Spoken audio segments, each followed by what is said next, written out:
BJP पूरी तरह से चुनावी मोड में आ गई है।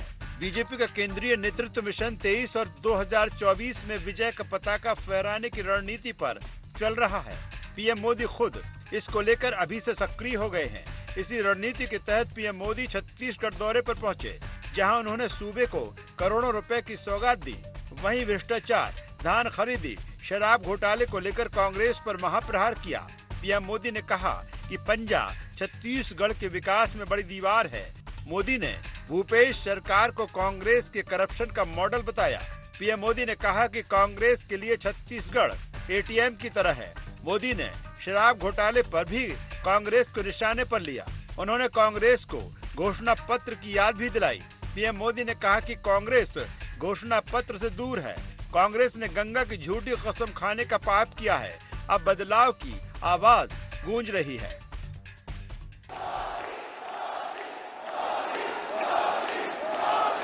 छत्तीसगढ़ के विकास के सामने एक बहुत बड़ा पंजा दीवार बन के खड़ा हो गया है। ये कांग्रेस का पंजा है। ये पंजा आपसे आपका हक छीन रहा है। कांग्रेस पंजे ने ठान लिया है कि वो छत्तीसगढ़ को लूट करके बर्बाद कर देगा। गंगा जी की झूठी कसम खाने का पाप कांग्रेस ही कर सकती है। गंगा जी को साक्षी मानकर इन्होंने एक घोषणा पत्र जारी किया था, दावा किया था। तब कांग्रेस ने बड़ी बड़ी बातें की थी, लेकिन आज छत्तीसगढ़ से जो 36 वादे कांग्रेस ने किए थे, उन 36 वादों में से एक था कि राज्य में शराबबंदी लागू की जाएगी, शराबबंदी का अधिकार दिया जाएगा। कांग्रेस पार्टी के लिए छत्तीसगढ़ एक एटीएम की तरह है और घोटाले घपले के आरोप सिर्फ शराब तक ही सीमित नहीं है। आज छत्तीसगढ़ सरकार कांग्रेस के करप्शन और कुशासन का मॉडल बन चुकी है। आज छत्तीसगढ़ से चारों तरफ, हर कोने से, हर जुबान से एक ही आवाज उठ रही है, एक ही आवाज सुनाई दे रही है, एक ही आवाज गूंज रही है, बदलवो बदलवो। वहीं पीएम मोदी के प्रहार पर कांग्रेस ने भी जमकर पलटवार किया। कांग्रेस ने बीजेपी को झूठ की फैक्ट्री करार दिया। सूबे के मुखिया भूपेश बघेल ने कहा कि पीएम मोदी माता कौशल्या की नगरी में झूठ परोस कर गए। भूपेश ने कहा कि धान खरीदी राज्य सरकार करती है। इसको लेकर मोदी गंगा जल को लेकर भी झूठ बोल कर गए हैं। कांग्रेस का कहना है कि बीजेपी जनता को गुमराह कर रही है। बीजेपी केवल झूठ बोलने का काम करती है। माता कौशल्या की नगरी में आग और झूठ परोस के गए। धान खरीदी केंद्र सरकार के पैसे से होती है। आज मोदी जी क्यों झूठ बोल के गए? गंगा जल के बारे में यही भारतीय जनता पार्टी के लोग अफवाह फैलाए थे। आज प्रधानमंत्री जी उसके बारे में झूठ बोल के चले गए। देखिए, छत्तीसगढ़ में माननीय नरेंद्र मोदी साहब आए थे और यहाँ सिर्फ और सिर्फ झूठ बोलकर चले गए। इससे भारतीय जनता पार्टी में जाके गंगा जल से धुल जाते हैं क्या? मैं माननीय मोदी साहब से पूछना चाहता हूँ। इससे भारतीय जनता पार्टी का चाल और चरित्र दिख रहा है। देश के प्रधानमंत्री माननीय मोदी साहब झूठ बोलकर छत्तीसगढ़ की जनता को गुमराह करने का प्रयास करते हैं। उससे कोई फर्क नहीं पड़ेगा। छत्तीसगढ़ में लगभग अब ये तय माना जा रहा है कि पीएम मोदी ही चुनावी चेहरा होंगे। अपने भाषण में पीएम मोदी ने भूपेश सरकार पर एक साथ कई तीर छोड़कर ये संकेत भी दिए कि बीजेपी का चुनावी चक्रव्यूह कैसा होगा। पीएम के भाषण से ये स्पष्ट दिख रहा है कि बीजेपी एक और भ्रष्टाचार को लेकर भूपेश सरकार को घेरेगी, तो वहीं केंद्रीय योजनाएं बीजेपी को बड़ा चुनावी अस्त्र बनेंगी। अब देखना यह है कि कांग्रेस इसका मुकाबला कैसे करती है। रायपुर से अंडी 24 के लिए ब्यूरो चीफ निधि प्रसाद की रिपोर्ट।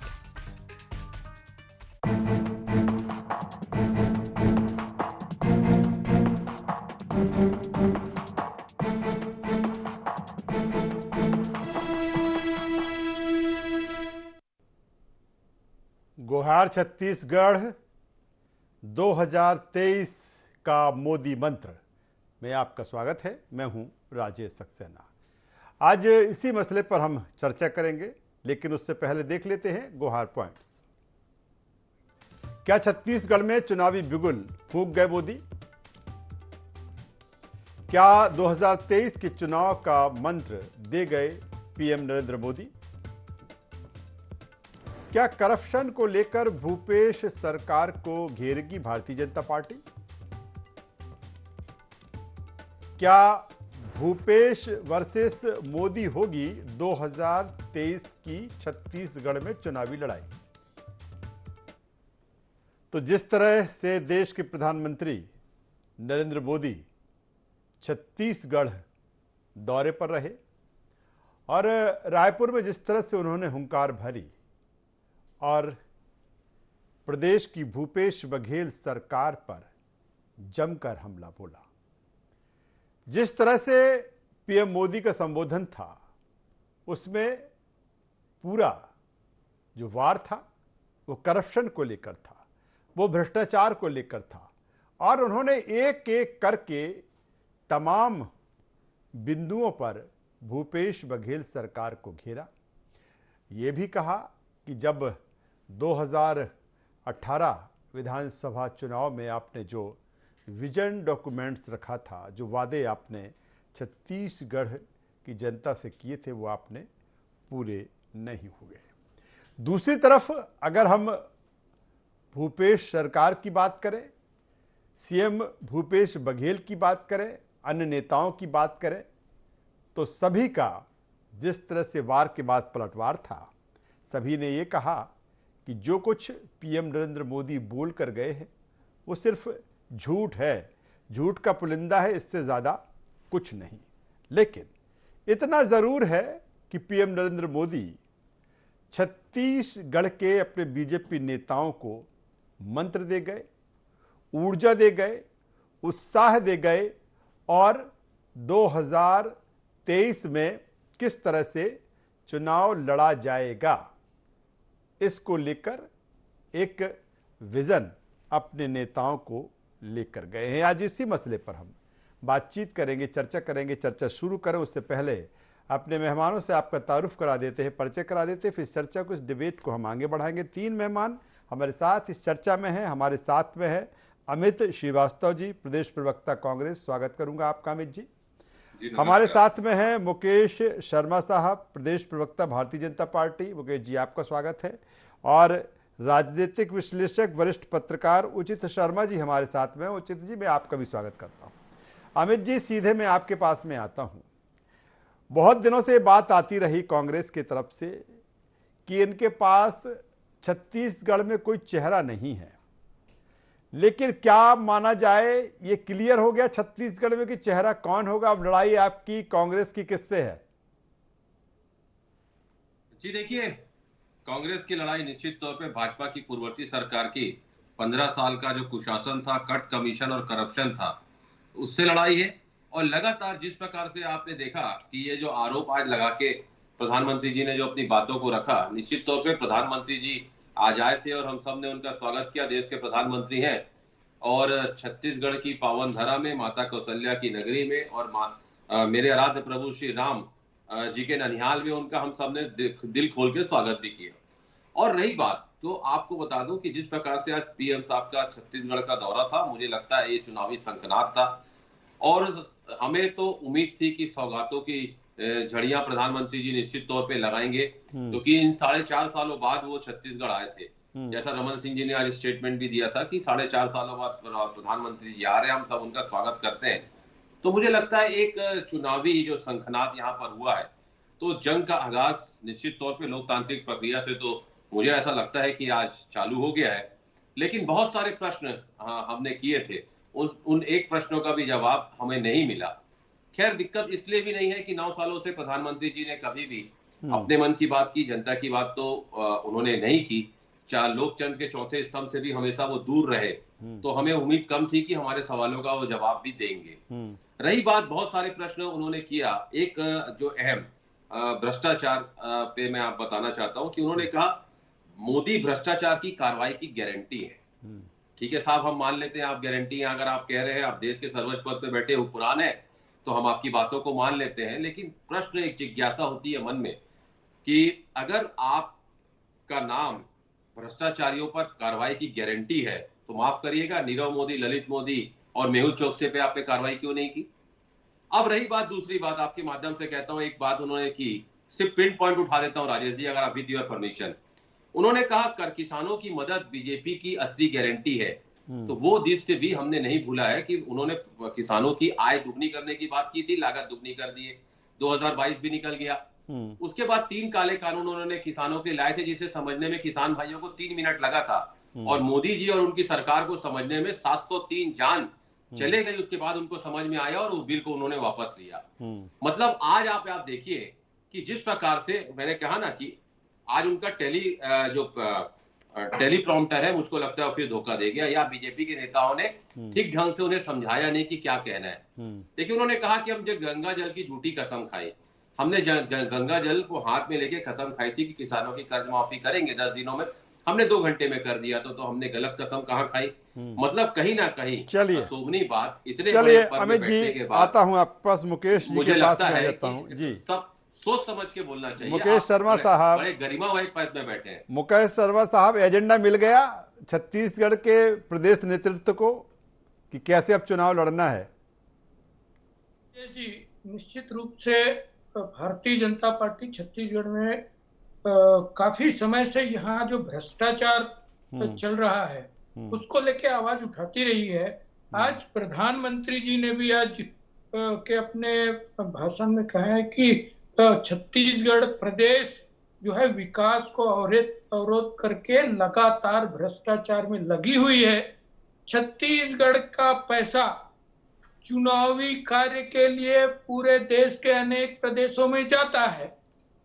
और बात, अब अभी हमारे अमित भाई बता रहे थे कि किसानों को लेके 3 काले कानून, तो सच क्या है, झूठ क्या है, ये लोकतंत्र में जनता से ज्यादा कोई जानता है ऐसा मुझे लगता नहीं है। ये चीज तो है राजेश जी।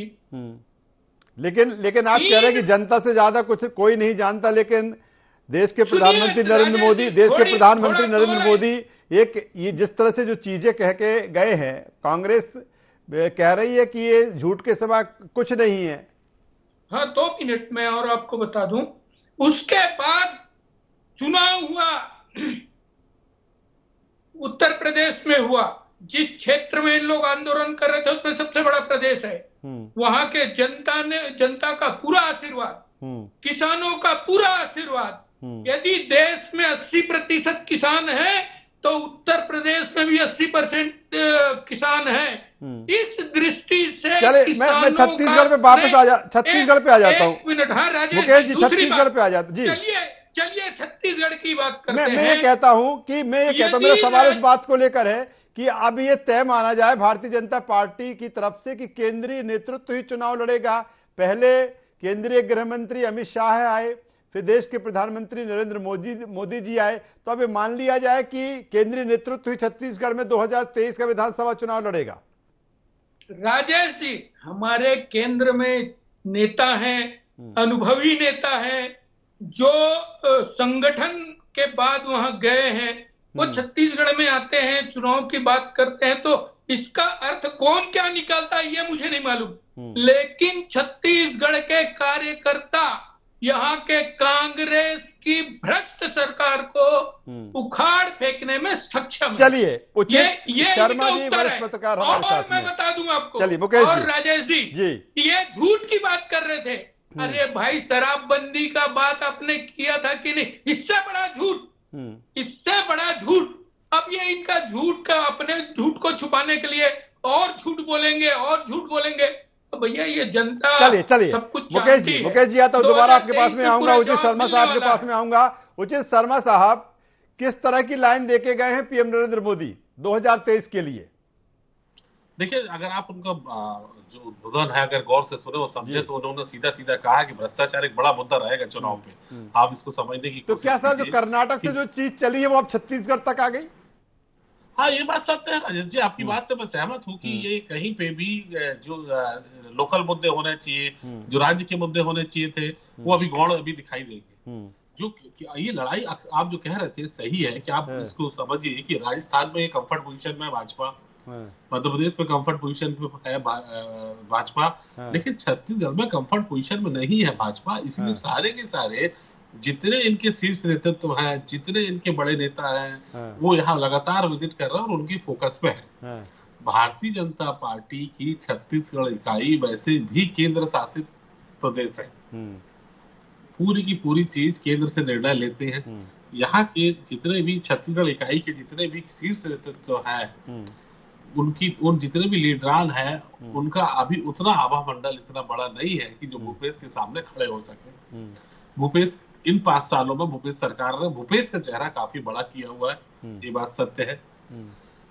और ये छत्तीसगढ़ में अपनी कंफर्ट पोजीशन में नहीं होने के कारण जद्दोजहद, मेहनत, शंखनाद, तमाम चीजें वो छत्तीसगढ़ से ही करेंगे। पूरा का पूरा फोकस इनका छत्तीसगढ़ पे ही रहेगा।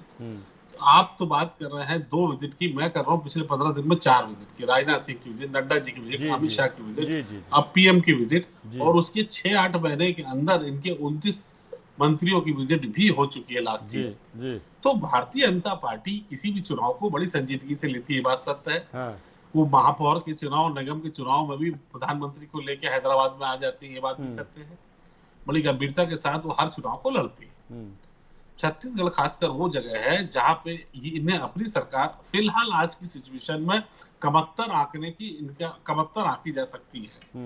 इनके जितने भी 5 साल की जद्दोजहद है भारतीय जनता पार्टी की, वो नाकाफी है भूपेश के चेहरे के सामने। तो ये चुनाव भूपेश बघेल सरकार वर्सेस केंद्रीय नेतृत्व भारतीय जनता पार्टी होने जा रहा है। ये जो आप कह रहे थे राजेश जी, वो बिल्कुल सत्य है, क्योंकि यहाँ पे कोई बहुत बड़े मुद्दे लेके नहीं आ पाए, बहुत बड़े। लेकिन सर, एक छोटा सा सवाल कर लेता हूँ कि जो ये एक एजेंडा सेट हो रहा है दिल्ली से, मुझे लगता है कि सिर्फ छत्तीसगढ़ के लिए भी नहीं है। हमने देखा मध्य प्रदेश में कहीं ना कहीं जो केंद्रीय नेतृत्व है, या फिर अन्य राज्यों में जिस तरह से जो केंद्रीय नेतृत्व काम कर, तो क्या एक जो जिस तरह का एक एजेंडा सेट हुआ है, चाहे वो पीएम नरेंद्र मोदी हो या फिर अमित शाह हो, या फिर जिनका जिक्र आपने भी किया राजनाथ सिंह हो गया, जेपी नड्डा की हम बात कर लें, कि पूरा कुछ सेंटर पॉइंट दिल्ली रहने वाला है, कहीं भी चुनाव हो, उसी में छत्तीसगढ़। देखिए, वो तो रहता ही है, लेकिन मैं बात कर रहा हूँ कि ये 2 स्टेट की जगह ये तीसरा स्टेट जो छत्तीसगढ़ है, वहां पे उतना इनको बोलना चाहिए कि उतना इनका एक्सपोजर नहीं है। छत्तीसगढ़ की जो हाल है वो दोनों राज्यों के हाल से अलग है जी। यहाँ पे छत्तीसगढ़ में भारतीय जनता पार्टी की इकाई, वो चेहरा, वो विपक्ष, वो आंदोलन, वो मुद्दे, वो चीजें जो करनी चाहिए थी वो नहीं उठा पा रही। बावजूद चलिए सर, मैं आता हूं। मैं उचित शर्मा साहब, आप बेहतर बात कर रहे हैं कि जो मुद्दे उठाना चाहिए थे वो मुद्दे नहीं उठाए, मंच से आखिर क्यों, सड़क पे क्यों नहीं। मैं इस पर आता हूं, सीधे अमित श्रीवास्तव जी के पास में आता हूं। अमित श्रीवास्तव जी, जिस तरह से पीएम नरेंद्र मोदी कह के गए हैं कि विकास की राह में रोड़ा एक पंजा है, इस वजह से विकास नहीं। देखिए, तकलीफ तो होगी ना। उसी पंजे ने 2018 में उनके कमल को नस्ते नाबूद किया छत्तीसगढ़ में। उसी पंजे ने हिमाचल प्रदेश में कमल को नस्ते नाबूद किया है। उसी पंजे ने अभी कर्नाटक में नया नया जख्म दिया है, कमल को उखाड़ फेंका है। तो तकलीफ तो होगी। देखिए साहब, पंजा जो है वो कभी साथ नहीं छोड़ता। कमल मुरझा सकता है, लेकिन पंजा जब तक आप जिएंगे तब तक पंजा आपके साथ रहेगा। पंजा आपका साथ छोड़ने वाला नहीं है। रही बात, आज मैं आपको बता दूं राजेश जी की जिस प्रकार से वो प्रधानमंत्री जी ने, मैं कहना चाहता हूं कि जितने भी वादे भाजपा ने किए, चाहे 2 करोड़ लोगों को रोजगार देने की बात हो, 15 लाख अकाउंट में आने की बात हो, और लगातार जिस प्रकार से 100 दिनों में महंगाई कम करने की बात हो, ऐसे अनगिनत वादे, लेकिन एक भी में उन्होंने वो फुलफिल नहीं कर पाया, उसे कंप्लीट नहीं कर पाए। तो ऐसे भी क्रेडिबिलिटी आप देख लेंगे कि 2018 में इनकी 21 राज्यों में सरकार थी, जो अभी उचित भाई कह रहे थे, मैं उस बात को आगे बढ़ाता हूं कि अब इनको सोचने का समय आ गया है कि न कर्नाटक के बाद, कि कर्नाटक में ना इनका दुबला चला ना इनका मुखड़ा चला, और 2018 में इनकी 21 राज्यों में सरकार थी राजेश जी, और 26 सहयोगी संगठनों के साथ, और आज 14 राज्यों में रह गई है। मतलब कहीं ना कहीं जनता आपको नापसंद कर रही है, आपकी जुमलेबाजी से त्रस्त हो गई है, क्योंकि जनता समझ चुकी है आप ज्वलंत मुद्दों पर बात नहीं करते हैं। आप देखिए जिस प्रकार से छत्तीसगढ़ को बहुत उम्मीद थी, सौगात देके जाएंगे, आप झूठ परोस के चले गए। तो लगातार आपने कहा, एक बात आपने बहुत सही की, मुझे याद आ गया कि आज कहते हैं, किसी शायर ने कहा है कि सब झूठा है आज यहाँ, बस यही एक सच है। उन्होंने एक अच्छी बात आज कही कि हर तरफ से आवाज आ रही है, बदलो बदलबो बदलबो बदलबो, ये सरकार ला बदलबो। निश्चित तौर पे जब हम केंद्र की सरकार का पिछले 9 साल की उपलब्धि देखते हैं, और जब जनता देखती है कि पहली बार पेट्रोल 100 के पार, पहली बार टमाटर 150 के पार, पहली बार जनता क्या देखती है कि वो इतना परेशान हो रही है, तो जनता ये बिल्कुल निश्चय कर लेती है, बदलबो बदलबो, केंद्र में बैठी हुई सरकार ला बदलबो। ये बात उन्होंने बिल्कुल सही बात कही है। तो मैं आपके माध्यम से एक ही चीज कहना चाहता हूं कि लगातार आज इन्होंने जो बात करी, मैंने जैसा कहा आपको कि चाहे वो भ्रष्टाचार पे बात हो, लेकिन अमित जी अब तो ये तो है तय है कि आपका जो मुकाबला है बड़े चेहरों से है, चाहे वो अमित शाह जी हो, पीएम नरेंद्र मोदी हो, या जिनका जिक्र उचित शर्मा जी भी कर रहे थे, हाल ही में जिनके दौरे रहे हैं 15 से 20 दिन के भीतर। देखिए निश्चित तौर पे आपको बता दूं, आज एक डिबेट में भाजपा के किसी सम्मानित प्रवक्ता ने कहा, बॉस आए हैं, जिन्हें ऑस्ट्रेलिया के प्रधानमंत्री ने बॉस कहा है, अमेरिका के प्रधानमंत्री ने, राष्ट्रपति ने बॉस कहा है, और अब आप बॉस आ रहे हैं। तो मैंने उनसे पूछा, आप हमको बता रहे हैं कि डरा रहे हैं? पहली चीज। दूसरी चीज मैं आपको बता दूं, मैं बोला कि आपके बॉस तो 2018 में भी आए थे, आपके बॉस और दोनों बॉस आपके आए थे, और 14 में उन्होंने कहा था इस बार 65 पार। हमने छत्तीसगढ़ की जनता के आशीर्वाद से उनको पिछले बार ही पटकनी दी थी, और यही बॉस आपके कर्नाटक में भी गए थे, यही बॉस आपके हिमाचल में भी गए थे।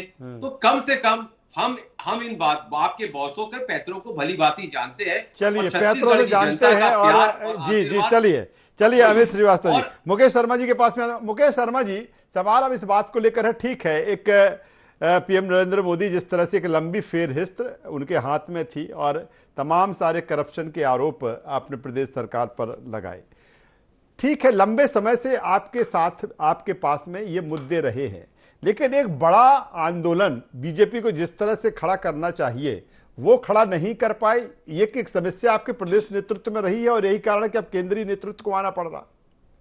राजेश जी, कांग्रेस के प्रवक्ता भाई अमित जी, इनके केंद्र के बारे में जो इनकी टिप्पणी थी, तो थोड़ा उसका उत्तर ले लीजिए। यदि भारत विश्व की तीसरी बड़ी आर्थिक शक्ति बनती है 9 साल में, यदि किसी भी प्रकार के भ्रष्टाचार का कोई आरोप नहीं लगता है, तो ये नया भारत है।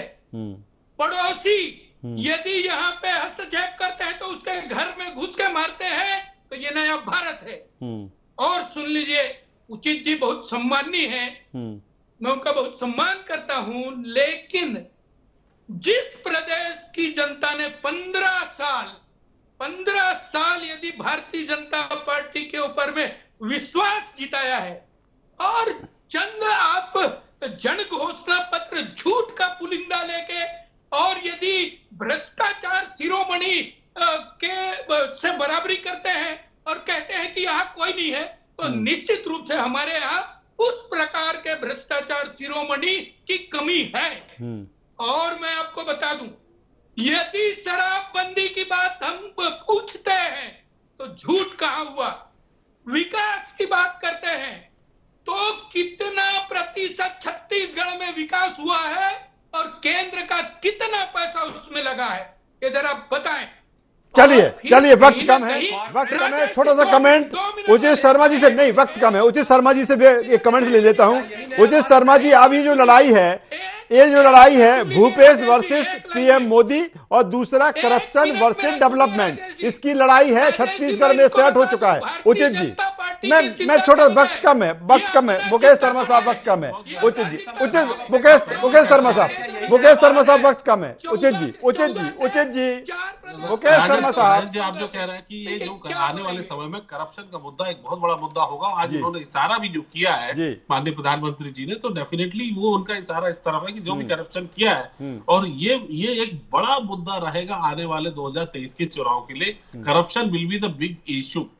चलिए, तो ये बड़ा मुद्दा रहेगा, और मुद्दा ये भी रहेगा कि अब जो लड़ाई है वो भूपेश वर्सेस मोदी की होगी या जिस तरह से डेवलपमेंट वर्सेस करप्शन की। तीनों मेहमानों का यहां पर मैं धन्यवाद करूंगा, शुक्रिया करूंगा। तो जिस तरह से देश के प्रधानमंत्री नरेंद्र मोदी छत्तीसगढ़ में थे, और छत्तीसगढ़ में जिस तरह से उन्होंने प्रदेश सरकार को कई मुद्दों पर घेरा, वहीं अगर हम प्रदेश सरकार की बात करें, कांग्रेस की हम बात करें, तो वो कह रही हैं कि जितने भी आरोप हैं वो झूठ के पुलिंदा के सिवा कुछ नहीं, चूंकि समय है, समर है चुनाव का, और यही कारण है तमाम सारे मुद्दे, आरोप प्रत्यारोप।